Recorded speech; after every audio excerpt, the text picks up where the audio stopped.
આપણે જીવનમાં સુખી થવું હોય, હાથમાં કામ રાખવું, મુખમાં નામ રાખવું અને હૃદયમાં ભગવાનને રાખવા.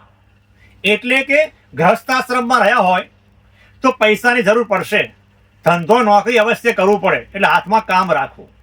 મુખમાં નામ રાખવું એટલે કે ધંધો વ્યવહાર કરતા કરતા પણ, દૈહિક ક્રિયા કરતા કરતા પણ ભગવાનનું ભજન કરતા રહેવું. સ્વામિનારાયણ સ્વામિનારાયણ ભજન કરતા રહો તમે તો તમને શાંતિ રહે. અને હૃદયમાં ભગવાનની સ્મૃતિ રાખવી એટલે કે ભગવાનને યાદ રાખીને કામ કરવું, નીતિમત્તાથી કામ કરવું, તો જીવનમાં શાંતિ રહે. સ્વામી ભગવાનના પરમ ભક્ત અગત્યના પર્વતભાઈ થઈ ગયા.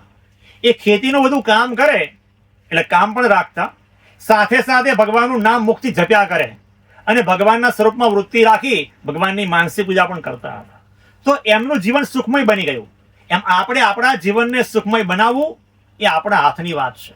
તો આપણે પણ સવારે ઉઠીને સ્નાનાદિ ક્રિયા કરીએ કે નોકરી કે ધંધો કરીએ તો એની સાથે ભગવાનનું સ્મરણ રાખીશું તો શાંતિ રહેશે. પણ સવારથી ઉઠી અને દોડધામ કરશો અને રાત સુધી દોડ્યા કરશો તો 5-25 વર્ષ પછી એવું લાગશે કે હવે જિંદગી પતી જાય તો સારું, જિંદગીથી કંટાળી ગયા છે એવો અહેસાસ થશે અને માનસિક તણાવમાં તમે આવી જશો અને દુઃખી થશો અને દવાઓ ખાવાનો વારો આવશે.